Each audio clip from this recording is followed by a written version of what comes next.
Welcome to the worst of the best podcast. You wanted the best. Well, they didn't freaking make it.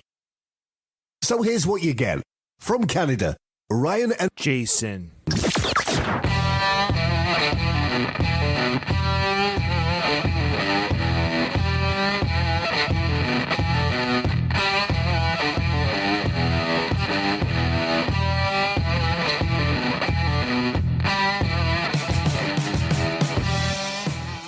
Hey everyone, welcome to another episode of the Worst of the Best podcast. I'm your host, and with me, of course, is my brother Jason. Jason, how are you doing today?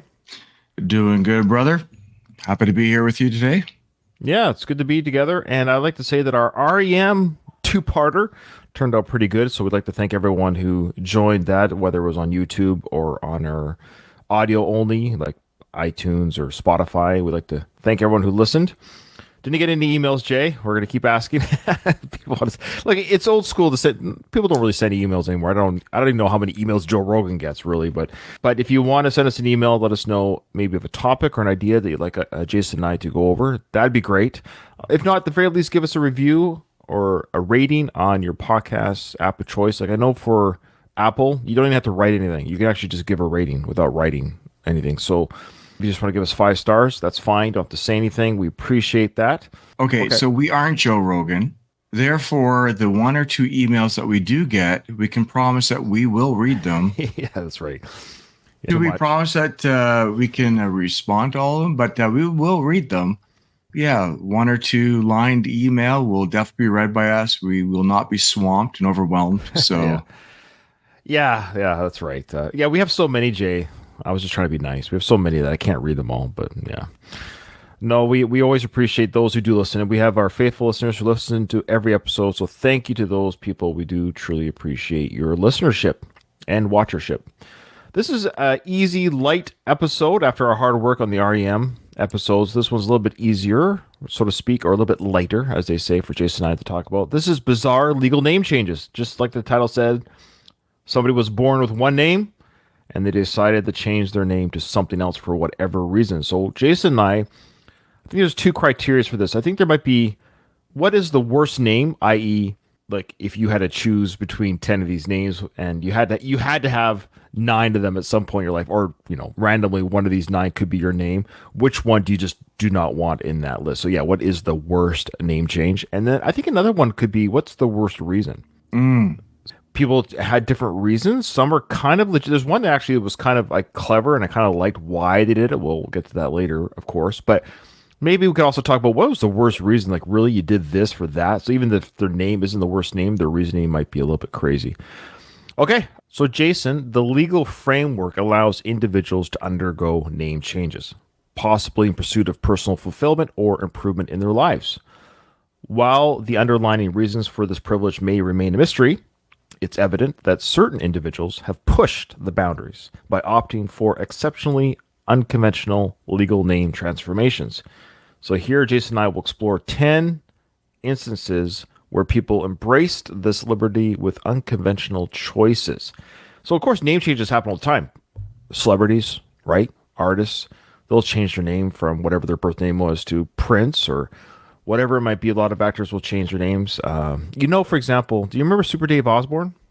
Remember Super Dave? yes, yeah. You know what his birth name was? I kid you not. I think this is right.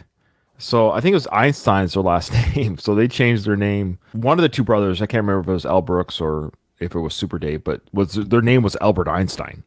So for obvious reasons, there you go, folks. That's a good reason to change your name. It's like, okay. All right. Well, what I also find interesting is so many celebrities do change their name. I don't understand why so many aren't legit. Just, I was born X, Y, and Z. That's who I am. And they change it. And I would like to, that'd be something to investigate as to, okay, you were, like Tom Cruise. That's not his real name. Yeah, I think it's like Matheson or something weird. Yeah, that's right. Okay, so you went from like somebody at a boardroom or a meeting, or you were thinking, I need to be Tom Cruise. Yeah, so Tom Cruise's birth name was Thomas Cruise. So that's his first and middle name. So that's not too bad. That is his middle name. Is it spelled the same? Yeah. Thomas Cruise Interesting. Mapother, or Mapother the Fourth.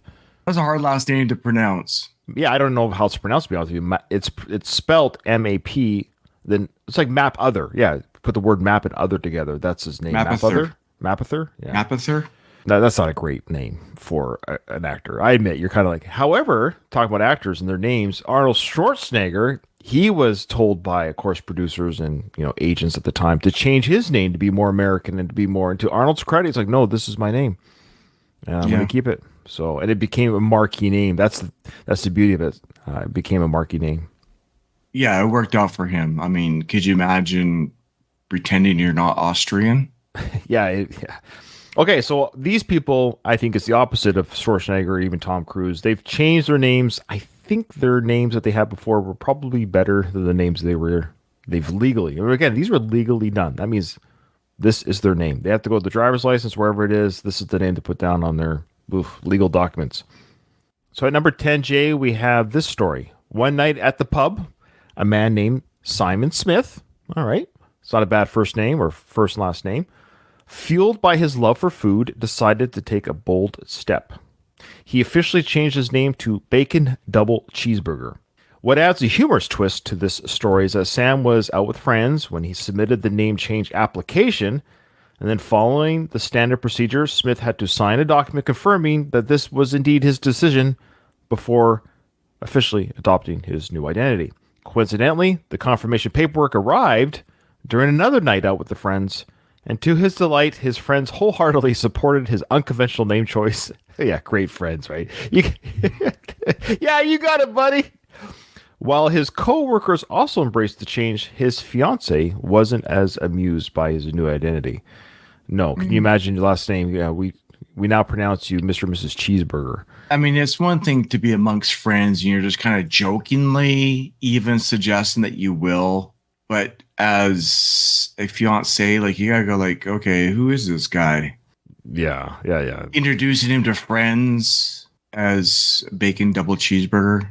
We've heard of enjoying a good burger or two, but this is ridiculous. A UK man is so enamored with the lure of a bacon double cheeseburger, he decided to legally make it his name. His surname is Cheeseburger. Yeah, Mr. Cheeseburger to you and I. Goodness me. There's probably someone whose name really is Cheeseburger. I mean, originally was Cheeseburger. Yeah. You should have just found them and married them instead. Now, the hero, formerly known as Simon Smith, admits alcohol did play a factor. A shocking revelation, really. Cheeseburger told the London Evening Standard he changed his name in part because everyone loves bacon, don't they? Except for maybe his fiancée. But the question still remains, does that beat Mark I Love Spam Benson from England? Who knows? Best of wishes, Mr. Cheeseburger, and cheers to many other great decisions. I love that. Cheers to other great decisions. So there's another guy in that article who named himself I Love Spam. He doesn't make our list, though. In our research, Jason, I missed that one. I Love Spam. That could have made our list. But that one's actually kind of funny. All right. Speaking of funny last names or names that you're born with, I've worked with people in the military. I've been around a lot of different last names in the military. Some of my favorites are Hiscock and Hercock. Both of them were officers on my ship at one point, both Lieutenant Hiscock and Hercock. It's just like, I can't believe these two people served together on the ship. And I think one was male and one was female. I can't remember which one was which. Oh, boy. Now, I didn't even think of it. Yeah. Yeah, one was female, one was male. And I asked Becky, of course, I said, if my last name was either of those last names, she said, oh, well, no, I'd keep my maiden name. I'm sorry. And I'm surprised anyone wouldn't do that. Would you blame them for not wanting to continue that name? No, of course not. Another last name in the Navy that I loved. When you put together the K and the N together, what's the sound? Right? Like, I know something, or knife. Yeah, there's a guy, another high-ranking officer. His last name was, now he would tell you his last name. I don't know how this makes it better. His last name was Knipple. He had K nipple. No. Yeah, so he would be serious. He goes, it's pronounced Knipple. Like, okay, so I got a question for you, Jay. Of the last names, Hiscock, Hercock, or Knipple, which one do you want to be labeled with? Knipple.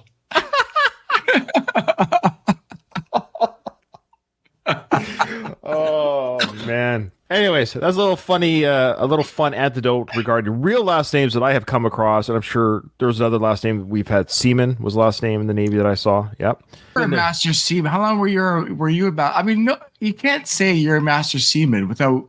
Well, that's why they've changed the titles in our Navy. Oh. Now. Yeah. Oh. So it's now no longer. It used to be ordinary seaman, able seaman, leading seaman, and master seaman. But the reason why they say they've changed it, this is the official reason, they say they changed it to make it gender neutral. Right. So that's fair. I get it. But I think they also changed it because it doesn't sound as silly.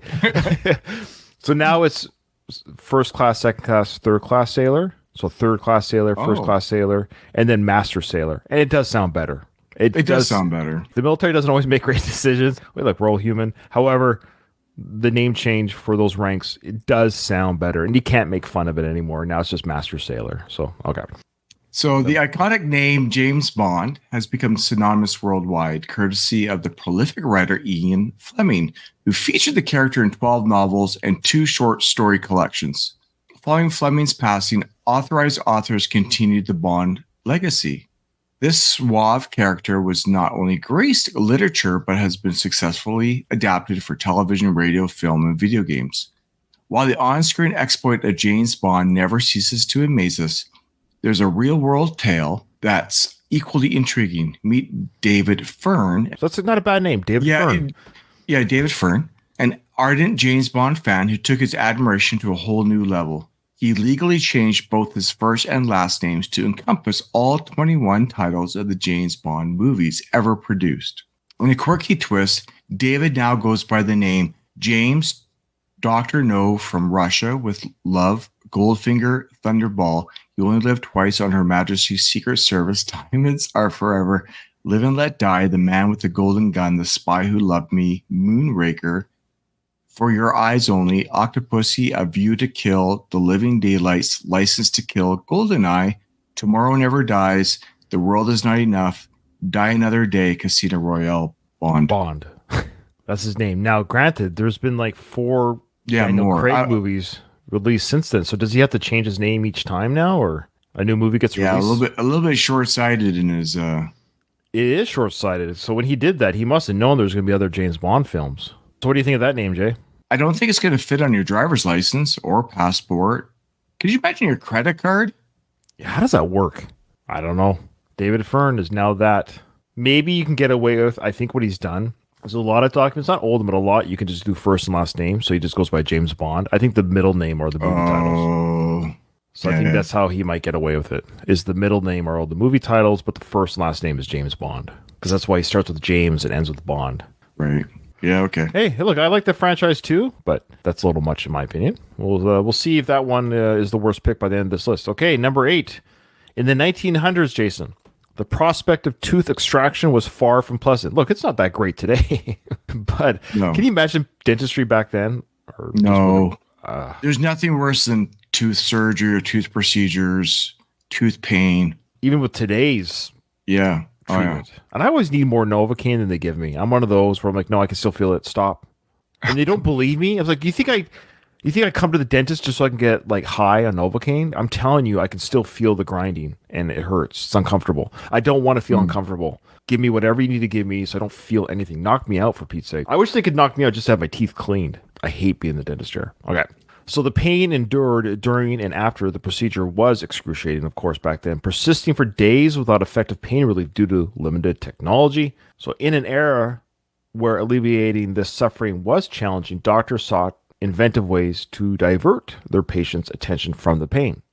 So enter Edgar Randolph Parker, a struggling student who graduated only after pleading with the dean following numerous failed attempts. Okay, can you imagine this guy's your dentist? He begs the dean to pass him. All right. Different times back then, I guess. He, of course, faced difficulties in building his dental practice because I guess he just wasn't a very good dentist. So what did he do, Jay? In a bold move, Mr. Parker decided to inject his patients with diluted cocaine before extracting their teeth, aiming to bring innovation to his profession. So to gain the trust of his patients, he went even so far as to legally change his middle name to Painless. Unfortunately, this unconventional approach led to the revocation of his dental license in multiple states. This guy. So essentially, this guy was such a horrible dentist that he begged to pass the course. I guess the dean's like, fine, you're a dentist. Good luck. He had a horrible time building a practice because I guess every time he worked on people's teeth, it hurt them. And then he gave them a bunch of cocaine to make them feel better, which might have been even illegal back then because he did have his license taken away. But he changed his middle name to Painless to somehow make it funny, I guess, that, hey, come to me, I'm Dr. Painless. So what I find interesting about this whole story is, what year was this? In the 1900s? Early 1900s. I don't know the exact. So I wonder what the other procedures were to numb people's pain, where cocaine might have been legal. I know it was put in Coca-Cola. We talked about that before. But. Yeah. I think it was a normal, almost over-the-counter drug. Like I'm not sure. I wish it still was. Get through the day a lot easier. I don't know if it's like the same type of illegal drug as a controlled substance as it is today. Probably a pure form back then. Who knows? Just made them feel silly. I don't know. There you go, Dr. Painless, the dentist. Hey, I'd go to that guy. Looking up your dentist. Hey, look, honey, Dr. Painless. He's got openings. He gives you a side of Coke too if you're a good patient. Gives you a bump of cocaine. It would be so much fun to go back in the day with the knowledge you have now, just for hang out for a day. Like, just go to the dentist. Say, can you just give me some of the cocaine? My teeth hurts. See what they say. Wouldn't it be interesting to have cocaine? I mean, sorry, a Coca-Cola with cocaine. It would have been interesting. Yeah, I definitely would have gone back in time just to try. Like, sure, they're selling Coca-Cola with cocaine. Let's see what this thing does to you when you drink it. Because it's I wonder how much was there enough that you really felt. You probably got a buzz. You probably felt drunkish, disoriented. There's probably a bit of a buzz for sure. And the other question I have regarding this guy, was he putting the cocaine in where he's doing the surgery, or was he just like giving him a shot of cocaine like in the arm or vein? It sounds like he did inject his patients with diluted cocaine, so it sounds like it was liquid form before extracting their teeth. So he probably put that in their mouths. Gave him like an 8-ball? Yeah, in their mouths. You shoot them out with cocaine. That's hilarious. He was trying to innovate his profession. So I think that was his, like, come to me, you get cocaine. I think that was part of his deal. Well, I mean, they give us drugs now for it, so he's not that far off. He wasn't. I guess it was just cocaine. Yeah. Probably wasn't the right drug. Yeah. Right. All right. So instances of disgruntled customers expressing their frustration towards banks are not uncommon, but occasionally someone takes a rather innovative approach to dealing with their grievances.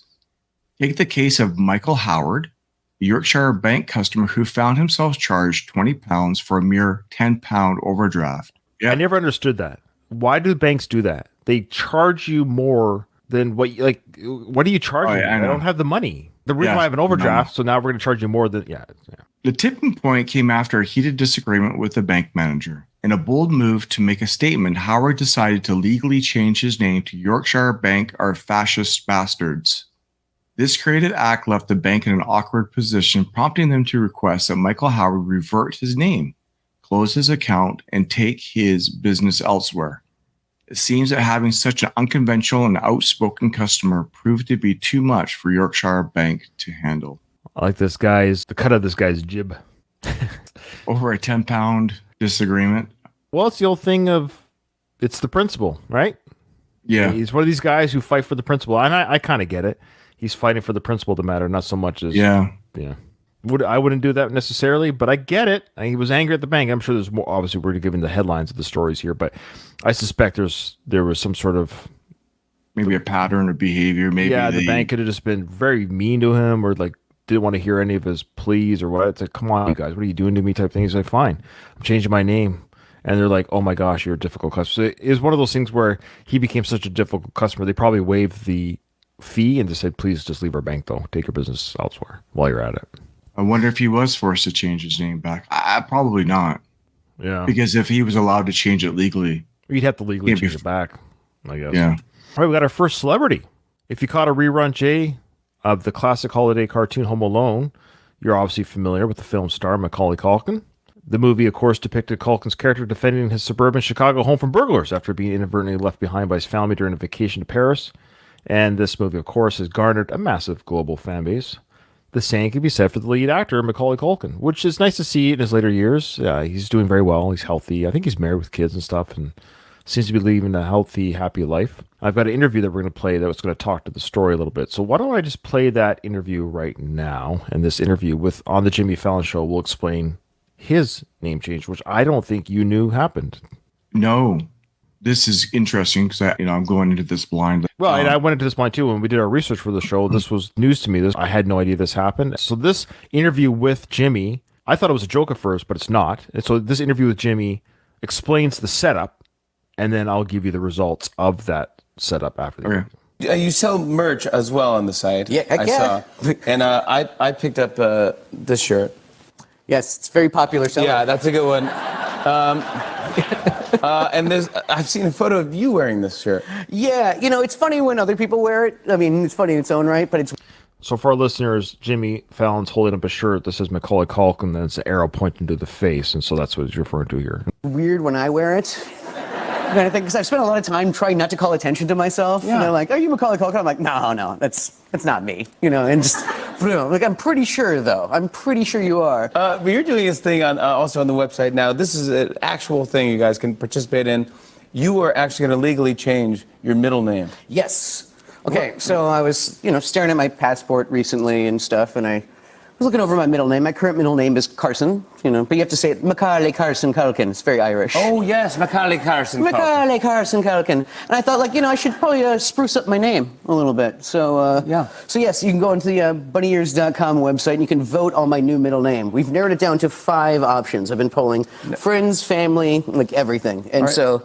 Here are the 5. The first one, middle name, would be Macaulay Culkin. Yeah. So you'd be Macaulay. Macaulay, Culkin. So if somebody comes up to me at the airport and says, "Excuse me, are you Macaulay Culkin?" I go, "Well, Macaulay Culkin is my middle name." I think that's great. Second option you have is Shark Week. Yeah. Shark Week. Yeah. Macaulay Shark Week Culkin. It's very seasonal, but yeah. Yeah. Do you enjoy Shark Week? I've never seen it, so that's a good way to be named after. Yeah. This one might be my favorite. Macaulay Kieran Culkin. Yes. That's your brother. My brother Kieran suggested Kieran. So I was like, oh, okay. He's obviously got good taste. Yeah. Kieran Culkin. Yeah, I like Kieran. Culkin. This one is interesting. Macaulay the McRib is back Culkin. Yep. I might have to request one like that one. I don't know. Yeah. I mean, look, it is back. It is back. Yeah. Talking about seasonal, but yes. So, yeah. So instead of the Mac is back, the McRib is back. Yeah, the McRib is back. And you just tried recently a McRib, and it's... Yeah, I just tried one finally. What do you think? Yeah, it's a McRib. I mean, it's tasty. I mean, it's certainly back. All right, good. All right, that's good. I'll take that as an endorsement. Yeah, pickles the last one is Fargus. Macaulay publicity stunt Culkin. Yes. So that's just kind of calling out what the bit is, but no, I think it's. And my girlfriend suggested that. Are you legally going to do this? Yes, I am legally going to change my name. So seriously, go to bunnyears.com and vote on what my middle name is, because What do you guys think? I'm going to set my vote right now. It's either McRib or Macaulay Culkin. I'm going to take my vote right here. You go. Can we see? Can we zoom in? Do you see it there? I'm going to go Macaulay Culkin. You have good taste in names. There you go. I just voted. Jay, do you know the results? No, I had no idea this ever occurred. This is real. It did happen. So after the contest was over, which one do you think he should have of those choices? I'm going to guess the McRib is back. Okay. So the one that won, drum roll please, was Macaulay Culkin. So his name now is officially Macaulay Culkin. I liked his explanation, though. That is my middle name. That is my real name. So I thought it was a fun little clip, and like I said, it's good to see Macaulay Culkin having some fun with himself, and he changed his name legally. That's all she wrote. So his name is now officially Macaulay Culkin. Okay. All right, Jay, you got the next one. Yeah, right on. You might be familiar with the wrestler known as the Ultimate Warrior. Ryan, you know him. Well, yeah, I'll tell a quick story here. So I had the honor and the privilege to meet the Ultimate Warrior back in 1990. At this age, I was 15. I had stopped watching wrestling at this time. I think most people can agree that the early 90s, late 80s, early 90s of wrestling was kind of the dark years before the Attitude Era kicked in later in the 90s. And I had stopped watching wrestling, but I was at an airport in Atlanta, Georgia, flying from Florida to Georgia, and then Georgia to Seattle, and then Seattle to Canada. I was with my friends on their family vacation. They had an extra plane ticket, long story short, to go to Disney World, and I went with them. So we're in the Atlanta, Georgia airport for our layover, and I saw this big hulking guy with his hair in a ponytail sitting down in the lobby, 10 feet away from me, whatever. I saw a couple of people going up to him. And he kind of, waved them away. He kind of seemed like, yeah, please don't bother me type motions. And I was like, who? Oh, he must be a football player. He must be like, he's a big dude with hair, ponytail. It must be a Seattle Seahawk football player is what I thought. Because he's going to Seattle, right? And then it dawned on me. I was like, whoa, you're the Ultimate Warrior. And he goes, yeah, shut up, kid. I'm like, ooh, geez, sorry, man. That was my meeting with the Ultimate Warrior. He told me to shut up in 1990 at the Atlanta, Georgia airport because I called him out. Because I didn't recognize him really with the hair pulled back in the ponytail, no makeup on. It took me a second to realize it was the Ultimate Warrior. That's a great story. Thank you. So what did Mr. James Brian Helwig have to do with all this? Yeah, so his name, he was born James Brian Helwig, a prominent figure in the wrestling scene during the Hulk Hogan era. At one point, Warrior took a step that, given his on-stage persona, might not seem surprising at first. He legally changed his name to simply Warrior. Did you know this before his death? No, I didn't. Yeah, I did actually. Yeah. I'm a bit of a wrestling nerd. I follow the stories and stuff, but yeah, go on. However, what makes his name change particularly peculiar is that Warrior's belligerent nature wasn't confined to the realm of professional wrestling, as you experienced, Ryan, yourself. Yeah. Though my story holds true. This was not. Yes. This was not Ric Flair saying this to me, or even Hogan, or Ricky the Dragon Steamboat certainly would not have said that to some kid or fan. No, this was James Brian Helwig. He was a character. In reality, he lived up to the name Warrior with a temperament matching his stage persona. Described as irritable, he displayed aggressiveness in various instances. For instance, he expressed controversial sentiments such as wishing manager Bobby Heenan to die of cancer, making insensitive remarks about Hurricane Katrina victims, and even celebrating the death of Heath Ledger. Oh. Sorry. Okay. Yeah. That seemed random. Oh, yeah. Well, on his social media accounts back in the day, these are things that he had done, right. Yeah. Both Heath Ledger and, of course, Bobby the Brain has died. He's passed away. How did he die? Was it cancer? It might have been. Let me research that while you finish this. Because maybe he was prophetic. I don't know if you ever saw pictures of Bobby the Brain Heenan in his later years. No. Well, it's hard to look at. He kind of looked like, you remember Roger Ebert, how he looked? With his face all just... Yeah, because of the cancer and stuff. I think the same happened to Bobby the Brain, unfortunately. You don't recognize him at all. So he died at the age of 72. Yeah, he did die of throat cancer. That's why his throat and face looks all messed up because, I think he had things removed from his throat and mouth and stuff. So they had to rebuild his jaw and everything around the infection. Right. So I think the same thing happened to Mr. Ebert, if I remember, something to that effect. That's why their mouths were all weird and stuff. It's too bad. But yeah. Well, the cause of death was organ failure due to complications from the throat cancer. So Mr. Warrior got his wish. Yeah. Oh, boy. Okay, that's kind of a dark turn to the story. Hey, he was a good guy. When a man who was supposed to embody a warrior persona on stage extends that demeanor to his real life, complete with a legal name change to match, the entire situation takes on a truly bizarre dimension. Yeah.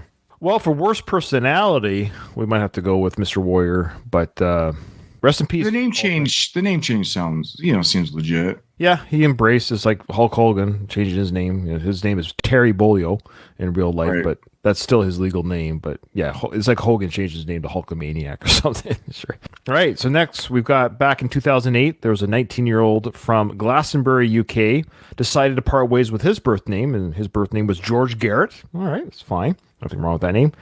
And embarked on a journey to create a moniker impossible to overlook. The result, are you ready, Jay? Here it is.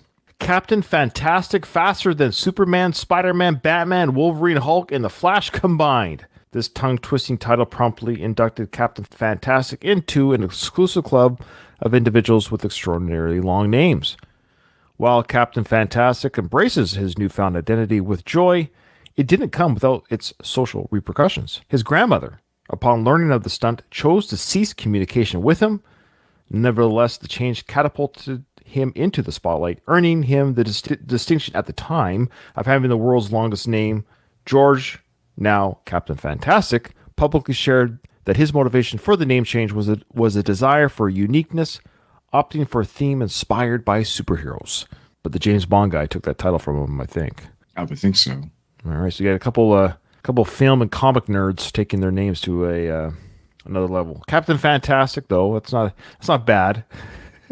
I think I'd rather be known as Captain Fantastic than to nipple. But I need to see a picture of Captain Fantastic. Just to visualize, it's the congruency of the name to the individual. Let me see. And there's a picture right here, and not quite what I thought. He looks like your typical teenager. All right. What do you got for the next one? In a legal maneuver, Justin Brady from La Cruces, New Mexico, found himself in court seeking an unusual change of name. The motivation behind this request stemmed from a breakdown in the relationship with his adoptive parents, who shared the same surname Brady. Amidst this challenging situation, Justin opted for a name that resonated with the identity his friends had bestowed upon him, Bubba. Initially considering the name Why Not Bubba for its playful essence, he ultimately decided it was a tad too lengthy, opting for brevity. He settled on Why Not? Y-N-O-T, a condensed version of his initial choice. With filling out the required applications, Justin successfully navigated the legal process and officially became Why Not Bubba. That's not bad. I could probably live with that one. Now, it's funny, though. My nickname, as you remember in junior high and high school, was Bubby, B-U-B-B-Y. And some people actually called me Bubba from the Bubby nickname. So I almost had this name legit. I mean, for years, people in school would just call me Bubby. And that was my name. They didn't call me Ryan. In fact, I would say the majority, especially the majority of all the guys called me Bubby. That was my school name from grade 7 to 12. So legit, I did have the Bubby name. Yeah, had my name been legally changed at that time, let's just say, I probably would have been okay with it. Like, why not Bubby? But I don't feel that way now. But, as a young lad, sure. Because I identified with that nickname so much. So when I saw this as in our research, I was like, hey, that was my nickname almost. And like I said, some people did call me Bubba. They call me Bubba Tush and stuff. It's all over the place. But it was. What's interesting how a couple of these people are changing their names. Some are for fandom. Mm-hmm. And then others are for kind of a resentment. Mm-hmm. Yeah. So like again, banker, this guy. So we could argue what is the worst choice for doing this, and what's the worst. Yeah, I'm just in a general. It's interesting that people do it out of spite, I guess is the word, towards making a statement or. Next one, Jay, number 2, my last one is definitely fandom. Now we've all heard Madonna, again, not her given name. The iconic American singer hailed as the Queen of Pop has enjoyed an enduring presence in the music and entertainment industry since the early 80s. Over the decades, her popularity has transformed into a cultural icon, inspiring countless fans to express their admiration in unique ways. So in 2009, a trio of devoted fans from the UK took their fandom to the next level, Jason, by legally changing their names to pay homage to the music legend. Leanna Dawson, again, good name. Well, she changed her name to Leanna Madonna Vogue on the cover of a magazine, Mikhail Dawson. While Emma Dawson, I guess that's probably her sister, opted for Emma Confessions of a Dance Floor, Mikhail Dawson. And then joining the honorary name trend, friend Gemma Mitchell became Gemma True Blue Strike a Pose Carol Mikhail Dawson, Mimi Mitchell. There you go. So I think Mimi is a nickname for Madonna. These lifelong fans not only attended Madonna's shows regularly, but have also amassed every album and DVD she's ever produced. However, Jason, despite their unwavering dedication, the trio, unfortunately, have as yet to meet Madonna in person since adopting their unique names. Oof. They changed their names to Madonna-centric names. That is a fandom. I don't know. of all the people, especially in the last, 10 years of Madonna's life, it's been a bit of a... Nothing sexier than a 65-year-old woman gyrating on a stage, I'll tell you that much. It is sad because she does have a beautiful and amazing, and she has a wonderful catalog. And she has a wonderful voice. Yeah, she is very talented singing. She's a good singer, and she was a great performer, good entertainer. She was definitely a pioneer for many young artists today. Yeah, just too bad they can't say that I was that thing for people today who I've inspired and they've inspired. But she still could be. She could deliver herself in a different in a different way rather than carrying on what you did when you were 35. Yeah, yeah. Like you could mature into I am now an older living legacy. Yeah, like from rather Stevie than rehash to exactly. Rather than right. I think it's partly because she was such a sexual icon. I get it. And again, Yeah, from anywhere from her age to 18 to 45, even 50, she was stunning. And now she just last 15 years, she's just botched her face up so badly with plastic surgery. It's just heartbreaking that she couldn't just like, if you go back and look at her like Ray of Light days and her, even when she's like 50, 52, like we're talking, it's only been the last 10 years. There was that part right where she's like 50. She was an attractive, like older looking, mature woman. And she really embraced the look. She looked great. And then the last 10 years, she's just destroyed herself. In my opinion. I'm sorry to these lifelong fans who changed their names. It was around this time, actually, in 2009, where she looked fantastic. I'll show you a picture, Jay, of what Madonna looked like at the time that these gals changed their names. So this is what Madonna used to look like in 2009. She was a beautiful... of course, she got a little bit of work done, filler, but she still looked like Madonna, and she didn't look like an alien anymore, like she does now, I should say. Yeah, that's... Yeah. Right here. She was pretty, wasn't she? Yeah, very pretty. Donna, 2009 Oscars. I mean, look at that. She's gorgeous. 15 years ago, so she would have been about 50 here. Yeah. It's heartbreaking that if she just didn't allow herself to get the wrinkles and age naturally, it's okay. And we all got to get older. I understand that, but it's just unfortunate that she's decided or was scared of aging to the point where now she doesn't even look like, if I were to show somebody these two photos of what she looks like now, and then you wouldn't think it was the same woman. But if you got someone like Helen Mirren, right, in the last 15 years, she still looks like Helen Mirren. Like, it's okay to get older and still look pretty. Luther Devine Knox, a Winsboro farmer with a keen interest in politics, left a notable mark on the 1979 Louisiana gubernatorial election and subsequent contests. One of Knox's distinctive proposals was advocating for the inclusion of a none of the above option on the ballot, providing voters with a choice if none of the candidates resonated with them. His motive was to prevent the election of potentially incompetent candidates simply due to a lack of alternatives. Knox firmly believed that if a majority chose none of the above, it should trigger a redo of the election until a suitable candidate emerged. However, his unconventional stance faced significant resistance from government officials across various levels. Many attribute Knox's perpetual candidacy with no substantial victories in the Louisiana gubernatorial election to this particular position of his. When traditional methods failed to advance his cause, Knox resorted to an unconventional tactic. He legally changed his name to none of the above, a symbolic gesture that encapsulated his unwavering commitment to providing voters with a genuine choice in elections. This is what I was talking about. It's interesting how people kind of out of spite change their names. I get the fandom ones, but the out of spite ones I find fascinating that people would go to those lengths. Sure. Kind of make a statement. Yeah, that's a fascinating one. Yeah, am I terrible? Because I don't care about anything enough to to change my name. No.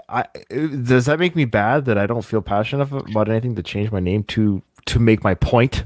There you go, folks. Those are the 10 name changes. So, Jason, out of those 10, which one do you think is the worst name change? I.e., which one would you not want to have the most? And like, I don't want any of them, of course, but if you had to have 9 of them, or randomly 9 of them would be picked for you, which one would you not want to have? It's got to be the James Bond one. Yeah, you're right. It's the most ridiculous. You can't handle that one. The other ones seem to be they're all stupid. Yeah, it is silly. But then that cheeseburger one is kind of... Actually, I would love to be bacon double cheese.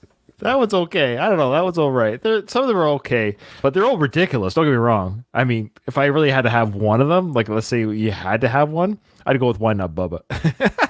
It's so close to what I used to have anyways. I could ease into that one the easiest. People are like, why did you change your name? Well, why not Bubba? I could say that. You can literally like ask them back. Yeah, why not Bubba? It's exactly what I was called in high school forever. So why not?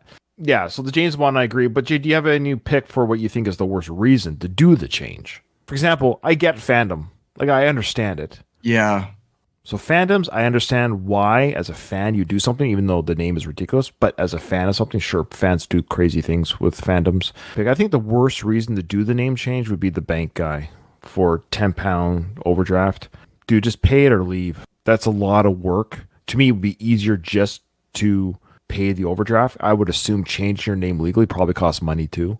So the fact that he took the time and energy to change his name to the Yorkshire Bank are fascist bastards, I suspect that costs money and time, or time and money. You might as well just take the overdraft hit. And it seems a little over the top. The fascist bastards. It's the most Karenish one. I think that's yes, yeah. It's the most Karen. I was thinking the same word. Yeah. The other ones are fandom, sure, and I get the Ultimate Warrior changed his name to what he was known for. So other ones can be either understandable or silly or dumb or fandoms, but his was the most spiteful, and it seemed to be the most work for the petty. It's really petty. Yeah, very petty for just pay the overcharge. Okay. That was a fun episode, Jay. I enjoyed that one. A little bit light, a little bit fun. That was, of course, the most bizarre name changes that we could come across. Let us know if we missed any. Like I Am Spam was a good one that we did miss. Or I Love Spam. I'm sure there's lots. But there, of course, there's lots. Let us know if we missed any. Send us an email, or at the very least, rate us on your favorite podcasts that you listen to us. Give us a rating. We do appreciate it. Or like on YouTube. It helps bump our videos up a little bit on those algorithms. Remember, in front of every silver lining, there's a cloud. And today, I think we are agreement on both. It was the James Bond name change and for the worst name to have. And then the worst reason to have the name change was the disgruntled customer at the bank.